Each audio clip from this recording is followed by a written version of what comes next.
Welcome back to Convos on the Coast. Today we're talking shop with professionals who have seen it all. From emergency calls and make-readies to troubleshooting headaches and resident stories, we're diving into the real world of multifamily maintenance. So whether you're on a golf cart, between service calls, or in the shop listening along, this one's for you. Let's get into it. I am Chris Miller-Schoen. I am the Regional Service Manager with MAA. I have been with MAA for 18 years, and I have been in the industry for 33 years. I also have the honor and pleasure of having Ken Furtall, the Regional Vice President from WRH, joining us today. Welcome, Ken. Thank you. Very glad to be here. Ken has a very unique path as he started out in maintenance. So I'm going to hand it over to him and give us your story, Ken. Good deal. Yeah, so somewhere back in the 1900s when I first started doing this, I was in college, and like many people, I lived in an apartment while I was in college and found myself in need of a job. So they had a little sticker up there at the mail kiosk said, "Now hiring." I was like, well, that's great. I can go to school, live where I work. So I got a job as a groundskeeper. Literally, did trash run in the morning. Back then we had irrigation hoses we actually had to move, had keys in the ground. So, spent all summer moving hoses around, did snow removal in the winter, swept the parking lots, picked up cigarette butts, repaired foundation leaks. So I was a groundskeeper, basically for about the first 6 months. And, I was fortunate enough to be raised in a military family. My father was a Marine Corps sergeant, and he spent a lot of time instilling in his kids, the only thing that you have that's uniquely yours is your work ethic. Nobody can tell you how you work but you. So I always had a pep in my step. I was always moving, always looking for the next thing. And so shortly after it was 6 or 7 months. We were talking back in the 1900s. I'm trying to remember. 35 years ago, I think this was now. But after about 6 months, they said, "Hey, you're working out really well. We like your work ethic. Would you like to learn how to do what they called redecoration maintenance at the time?" And basically, it was your turn guy, right? It was your make-ready technician position. And I was like, "Sure. I can do anything, So the company at that time, which was Edward Rose and Sons out of Michigan, started teaching me how to redecorate apartments. How do you paint? Replace sinks, do all that stuff you do when you take it from, just moved out to move-in ready. So I spent another 6 or 7 months doing that at a place in Lansing, Michigan. I was going to school at Michigan State. Don't hate me now. Right. I ended up graduating from Central Michigan University, but I started out at Michigan State because they had a transfer program from Lansing Community College, and I was in business management, so it seemed like a good path. Started learning how to paint and clean and do all the redecoration things. So 6, 7 months go by, and they said, you're doing really good. You got a good personality. You're talkative, not shy. So they said, "Would you like to be our occupied maintenance person?" I was like, "Sure. What's really the difference?" They go, "Well, now you're going to go into people's apartments. You're going to be on call. You're going to go in and fix what they want fixed." And I said, "I could do that, sure, no problem." So I started running tickets all day, and so that was about a year into that with that property, and ran tickets for another 6 or 8 months, and then the service manager position opened up, and then during this time I had got an EPA license, I got a CPO license, I got a pest control license. In Michigan, you had to have a pest control license to put down Roundup and Trimac and things like that. Yeah. Wow. So I had a pest control license. I got an aquatic license so that I could put it in the ponds that were there and all that stuff. So, I was taking all these classes while going to school full time, and I had a wife and a child at the time, and you get that great discount. Well, now as a service manager, you get a free apartment. I was like, "Oh, this is great. I am making it," right? That was awesome. Yeah. That was awesome back then. Absolutely. Yeah, and you're making $12 an hour or whatever. Yes. And They gave me the free apartment, and we were like, oh, this is great. So I, in my infinite wisdom, decided that that was the best career move for me, and I dropped out of college. So, 30 some odd years later, you look back and go, probably should have stayed in school. Well, ended up being a good career for It you. worked out. It worked out in the end. But, I tell a lot of I was privileged enough to be able to teach a lot of the CAM classes here. And I've been a lifelong learner my whole life. And I'll get into that story in a little while. But I spent a lot of time teaching people because I am a true believer that, I was given this knowledge and this experience for a reason. And my job in life is to pass that on so that other people can either be, motivated by it or go, oh my God, I don't want to do that. Let me take a different path, right? Everybody can be used as a bad example, right? At the minimum, right? So I've always told the people that, the one thing in life that nobody can take away from you, once you have it, it's yours. And it doesn't matter. And that's education, knowledge. Once you possess the knowledge, whether it be how to fix an air conditioner, how to replace a water heater, or how to apply Trimec, however you learn it, once it's yours, and you can do whatever you want to do with it. If you don't find it useful, you can forget it, right? But if it's something you find useful, you can build upon it. So I was getting all these licenses and everything as I was going through the service manager, and they went, wow, we didn't even realize that you'd gotten all these licenses. And I said, absolutely. I want to be the best team member I can be, and I want to keep growing with the company. So another 8 months goes by, and they said, we have an assistant manager position available. You've had some business college. Would you like to be an assistant manager? And I was like, well, I don't want to lose my apartment, right? So, I'd been in the maintenance industry for a couple years, so I turned it down the first time. I didn't really want to go and lose my apartment was what it was really all about. By that time I had 2 kids and a wife, and, we just wasn't ready to give up that free apartment.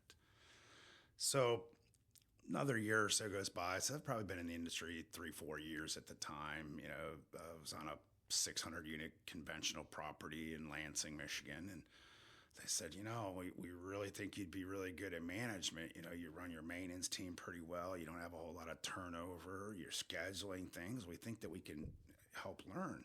And Edward Rose and Sons had what they called a management training program. And it literally was 12 volumes long. And it taught you accounting and leasing and rent roll. Because back then you used to have this big wide green bar stack of paper that was your rent roll. It was on a computer, and you used to remember flip those the days. pages, Oh, right? yeah. You used red for your payments and green for your, and then you had to separate it and send it in. They'd send you back a new one, right? So they started teaching me this. So you go through this, and it takes almost 2 years to get through what they called their training program. Now, were you still doing maintenance while you were training? So they moved me into the assistant manager position, but they gave me a free apartment. Okay. So at that point, they're like, look, we understand you're young, you have a family, because the pay was actually less to be an assistant manager than it was to be a service manager. So they kept me at my same pay, put me as an assistant manager, kept me the free apartment, kept training me.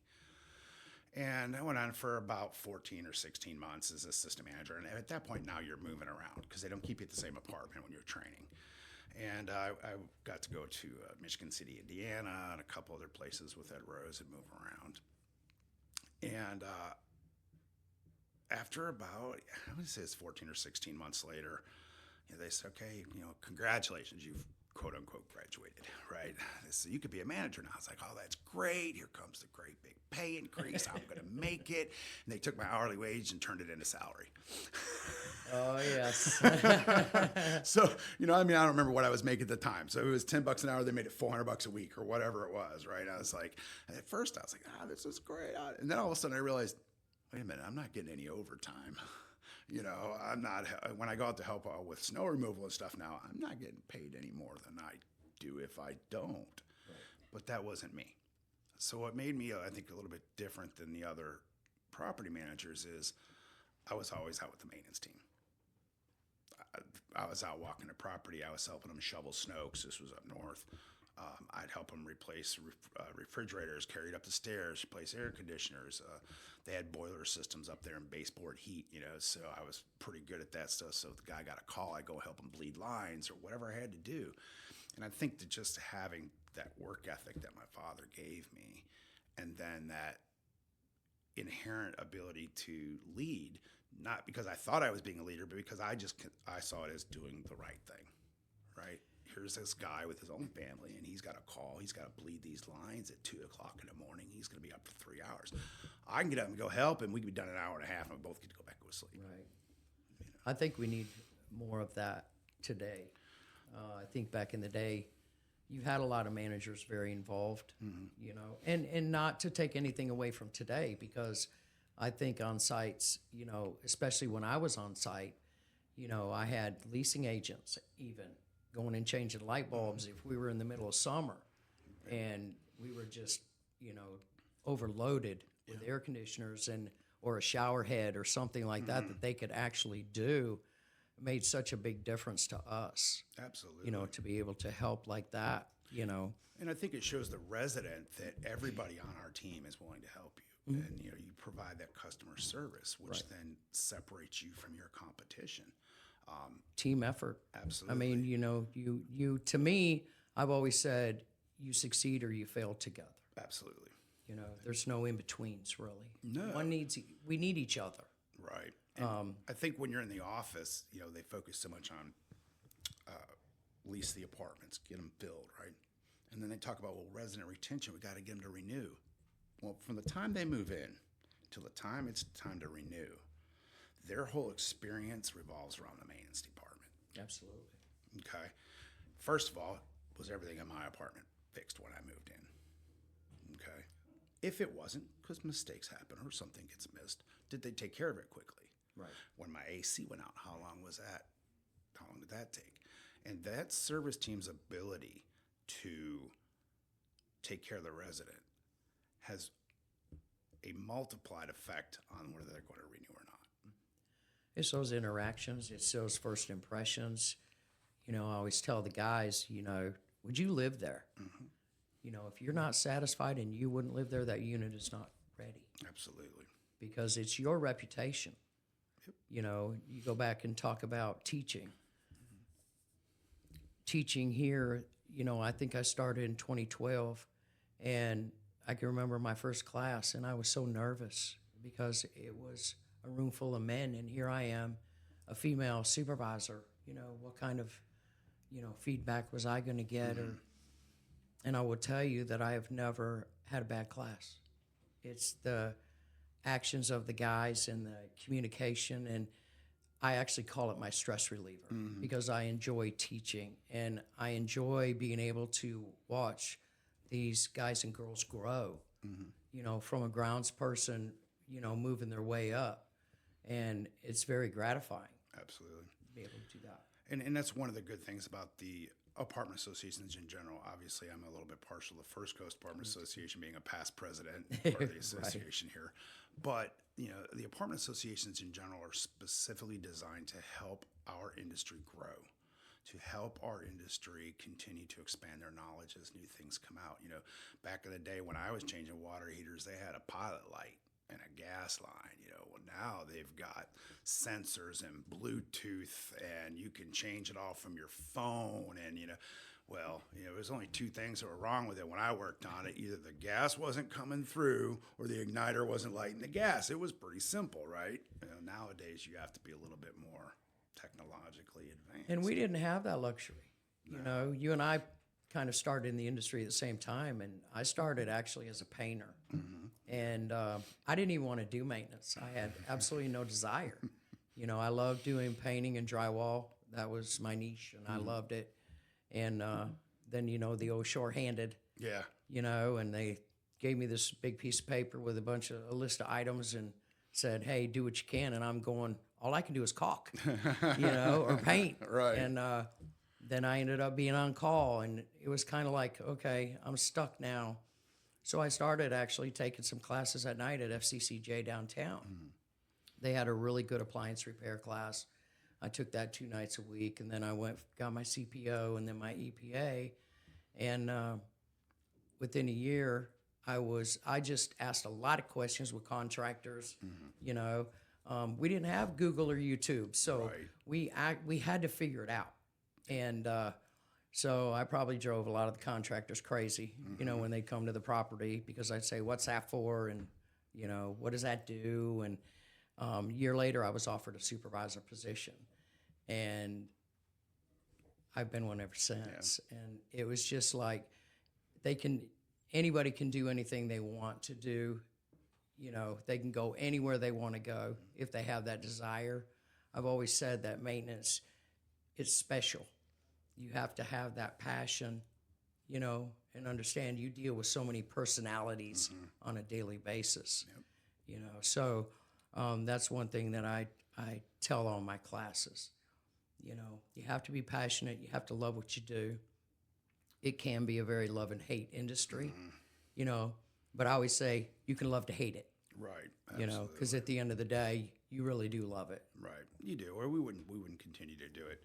There's so many stories of people like us that have been in the industry forever. You know, like you said, back in the day, we had to learn by trial and error. And when I was a young supervisor and I had one of my first hot water heater calls, I went out there and I'm like, well, there's no gas. And I'm sitting there with my lighter. Well, I had a big beard at the time. I could smell the gas. Boom. Half my beard gone. Oh, no. Yeah. So I was like, all right, noted. Next time, make sure you open the door, turn a fan on before you start to light the pilot light. Okay. You know, but yeah, I had to walk around with a half singed beard and everybody just looking at you, they know. My water heater experience was kind of the opposite. I didn't have gas, I had electric, but it taught me real quick not to trust a panel box because I didn't hit. I hit the breaker that was water heater, but it was mislabeled. And I went to pull it out, and a big old spark about scared me half to death. And I'm like, what have I gotten myself into? Yep. Yeah, so, you know, you move into management and things change a little bit. But, you know, I think that now, especially as we move into the ages where we've got things that are so much different in our industry, you know, we tell our guys now there's so many programs out there. You can go and say, okay, I have a GE washer model, and it's full of water. And you put that right in Google, and within about half a second, it's going to give you, here's the top 3 things it could be, right? So where you and I were doing this by trial and error, I think that nowadays they have so many more tools available to them that they can be much more efficient, you know? You and I may have spent an hour trying to diagnose what was wrong with that washing machine, right? Why isn't it pumping? Well, first get my multimeter out. Do we have electricity here? Do we have electricity here? Do we have electricity here? We could be checking the wrong thing, you know, but you know, now they have Google, and Google's great, but there's even programs specific to our industry. They're just coming out with one, actually. GE has got one coming out that's a diagnostic software with an app. There you go. I just actually heard about it last week. And it's supposed to give you the scenarios. If you plug it in, you got your app, you pull it up, and it gives you what's wrong with this washing machine, right? This dryer. So we'll see. We're looking into it a little bit more, you know, trying to get a little more information on that to be able to share. But I think at the same time, like you said, you could go on to YouTube or Amazon even and pull up a model number, and you can get videos through there too, you know, that was going to basically tell you the same thing. Absolutely. You know, I think it's important that, you know, as I'll circle back, we were talking about education, you know, so now as a property manager in this industry, one that was very focused on service and taking care of the residents, I continue to go to school. So I was a full-time property manager, had a wife, 2 kids, ran a 500 plus unit property, and went to school full-time. And in 4 years, received 2 bachelor's degrees, stayed in school for another year, got a master's degree. When I went to go do my master's degree, they gave you an option. They said, hey, you scored X on your test, you can get an MBA, you know, which was great. But I'm like, man, that's a lot of math and spreadsheets and numbers. And that's all very important, especially what I do today. But it didn't really strike me as what the heart of our industry was, because I knew from what I did for a living and how I operate my properties, that the heart of that property was the team. Okay. Everybody from the property manager to the groundskeeper, everybody was important. So I was one of the first people at Central Michigan University that got a master's degree in leadership because I saw it as the opportunity to understand how to build high functioning teams. How do you diagnose which two people should work together and which two people shouldn't?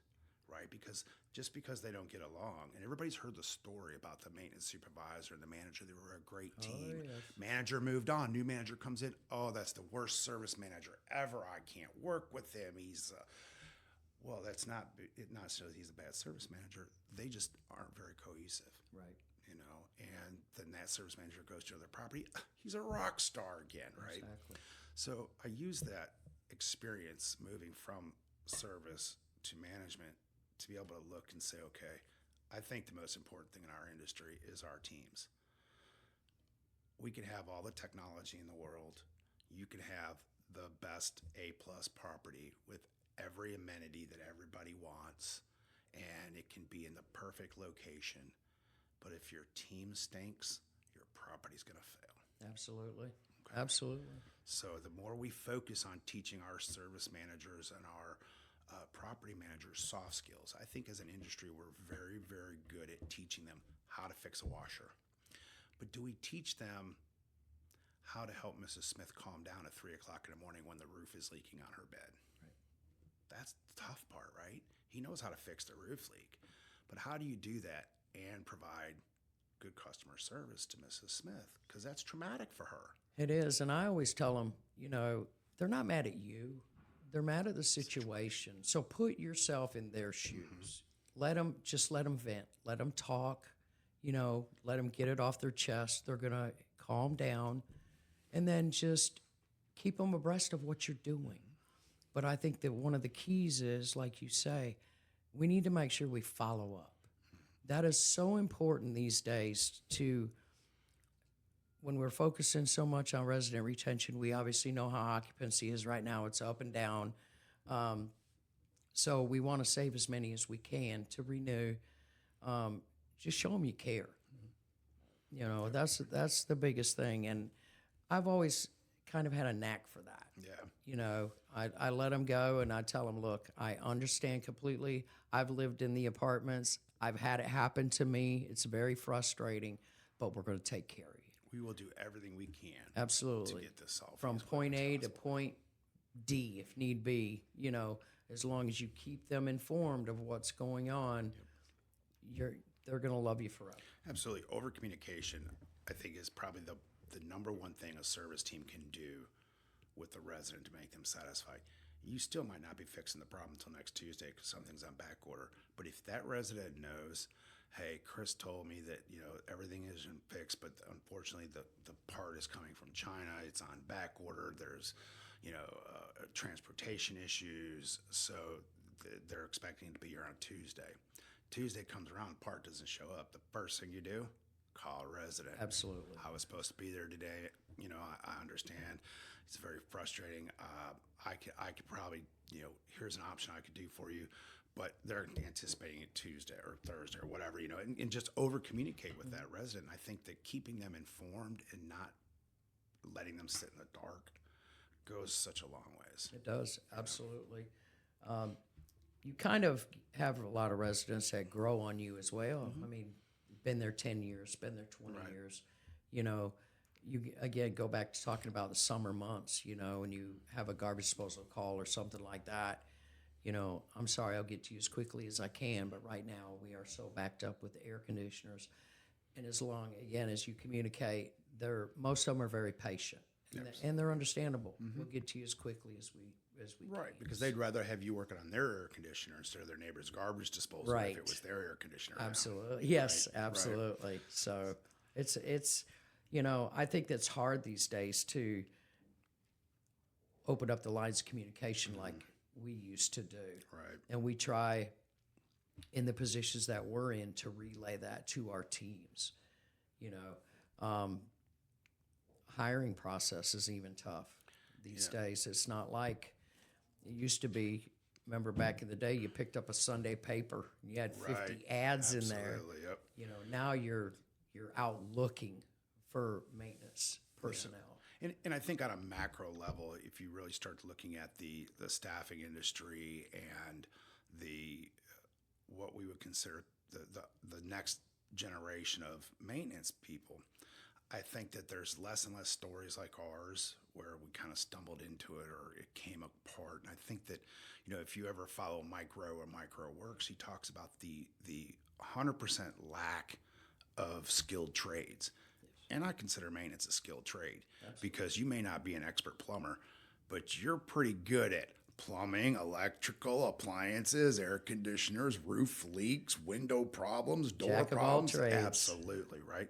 So I think that, if we have to go forward over the next 5 or 10 years, I think our biggest challenge is going to be to continue to try to build that bench and try to find those individuals that want to be in service. I was recently in St. Augustine, and I was hanging out at Ann O'Malley's having a Reuben sandwich and sitting next to a guy who's from New York. And we just started talking. What are you doing here, And he's, well, I'm here. My son, he's working for an AC vendor in Orlando, and they've promised him he's going to make $100,000 this year. And I was like, oh, that's interesting.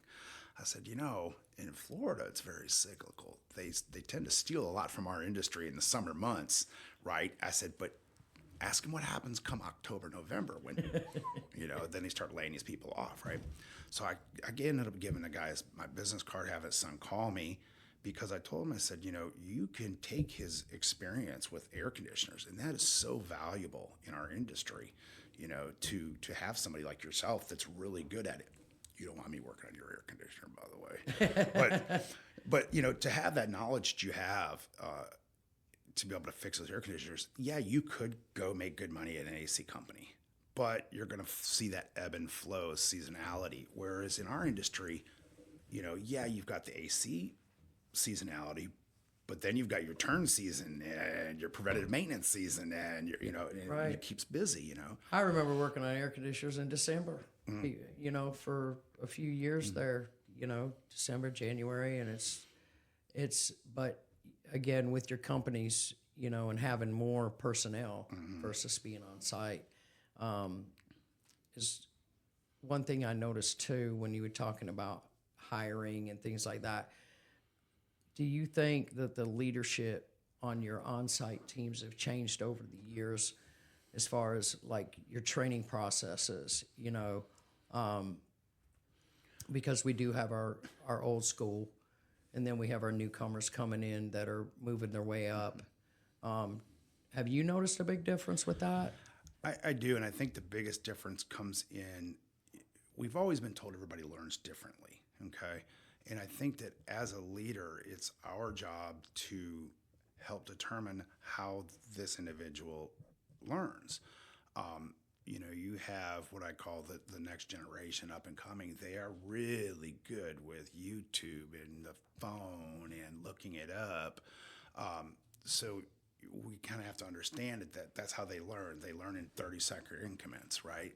He's not going to sit down and take a 6-hour AC class, but maybe he'll take 6 one-hour classes, right? And I think that we have to learn to identify that learning style in order to help them stay engaged.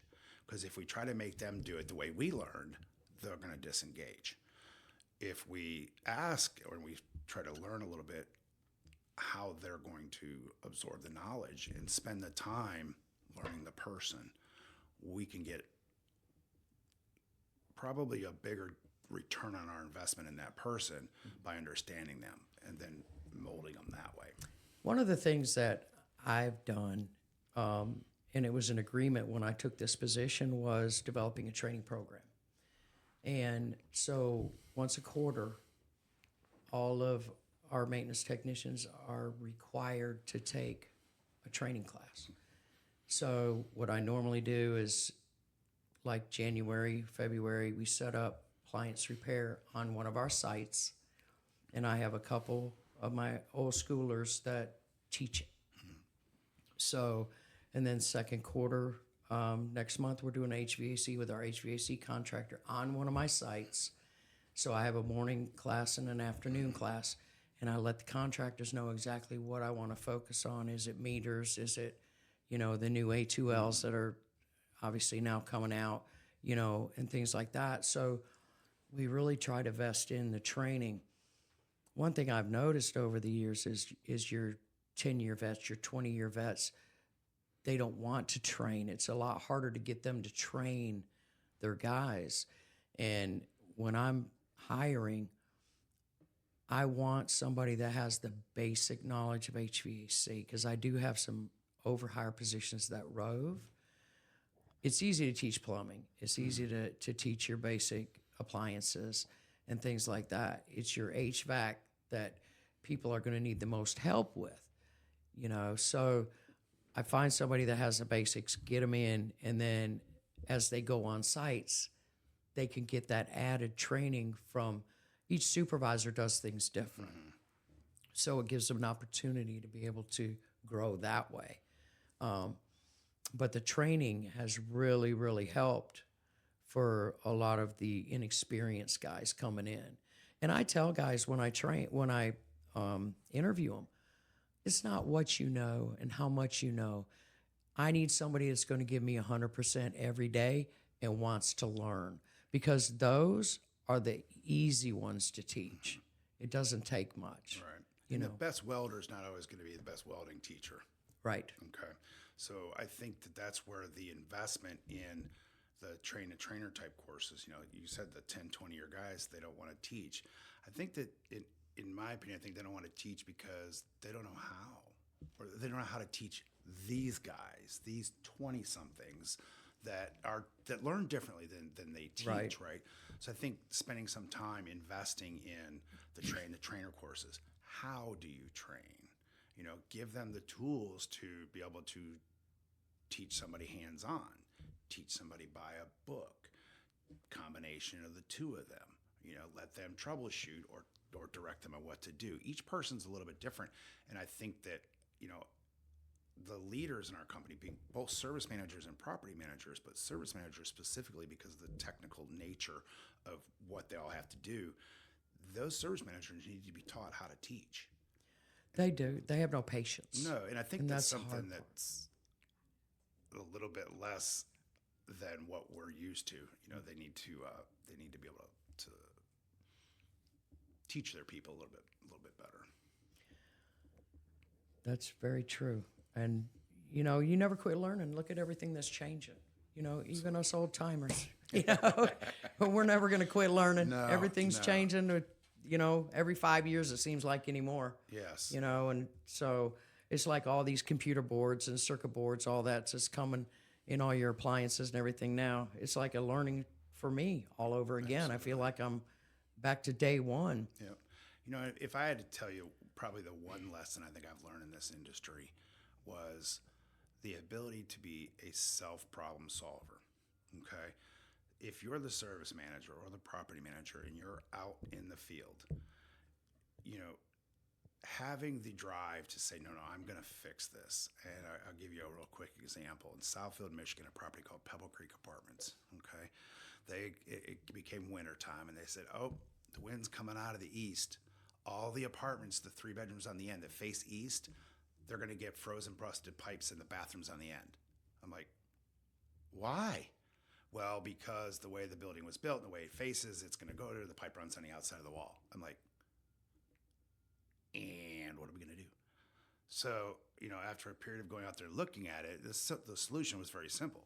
We cut a hole in this wall. We cut a hole in that wall, and you let the air in the apartment flow through, right? It doesn't have to be warm; it just has to be above 32, right? So you put these cold air returns. They never had a problem. They'd had these apartments flooding for 10 years. Oh my gosh! And I came in there and went, "That's just not acceptable, right? How do we fit? There's got to be a way." And they're like, "Insulation, run electricity, and wrap the pipes." And I'm like, "Just put some air in it, right?" So that's a good example of trying to find a way to solve it. I think that if you're going to be in this industry, whether you're going to be a service manager or a service technician, a property manager, a system manager, a leasing agent, the ability to be the person that's going to solve it is invaluable. I think, if I had to go back and look, I had some great mentors. And my very first mentor, she was tough, but she sat me down one day and she said, when I became a supervisor, I didn't know how to be a leader. I had no idea. And she had been in the business for many, many years. And she pulled me in the office and said, Chris, you can't do it all yourself. I say, yes, I can. And she said, no, you can't.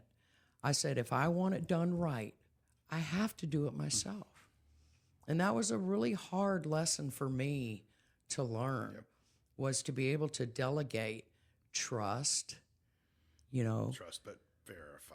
Absolutely. And it was really hard for me to swallow that part of it. We're just about done wrapping up everything, but we're going to leave on a note of some of our most craziest calls that we've ever had that we still talk about to this day. And I'll tell you mine. So I was on call, and I get called out on a Saturday for a toilet stoppage. Now, this resident, he'd been on site for 20-some years. I knew him, talked to him every day, great guy. I go knock on his door, and he opens the door butt naked. I said, Dale, go put some clothes on. And he just looks at me and he says, come on in, Chris, and just turns around and walks away like nothing.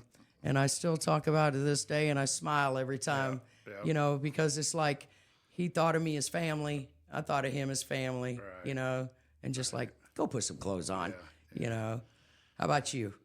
Well, I think that mine goes way back to the 1900s again. And I got a call. A lady was convincing me that there was a gopher in her apartment. And I was like, a gopher? I mean, that's the oddest thing to tell me is in your apartment. I'm thinking it's got to be a mouse or a squirrel or something. So after like 2 hours going through her bedrooms and open up boxes, finally at the end of it, in her bedroom closet was this giant gopher. And I'm like, how did the gopher get in the apartment, right? She left her patio door open and it came in from the outside. Oh, my goodness. But, Ken, it's been a pleasure to be able to share I appreciate not only two different companies and views and things like that, but I have the most respect for you. And, our maintenance teams, we have the chance to talk quite often as we do. We've been talking about the PMC and things like that. And, we're all on the same team. And anybody that wants to get into the maintenance field, there's opportunity there to grow. And we definitely come on board with us. Absolutely. We're always looking and willing to share and everything like that. It's a great industry to be in. Absolutely. And I think if I could give somebody probably one piece of advice, I would tell them, just never stop learning. Yep. Like I said, I started as a groundskeeper, and I've been blessed enough to hold every position from there to now being a regional vice president at WRH. And it's been a great journey. I've learned so many things. I've met so many great people. We just had our managers conference where I get to once a year, I get to go and spend 3 days with every one of my property managers from around the WRH company. And for me, that's the reward, to go spend time with them. But if you take the time to just learn something new all the time and never stop learning, there's really no ends to what you can do, because like I said, once you have the knowledge, it's yours. Yep. Can't take it away, for sure. I appreciate the invite. Thank you very much. Thank you for joining us. Everybody have a great day. Have a great week.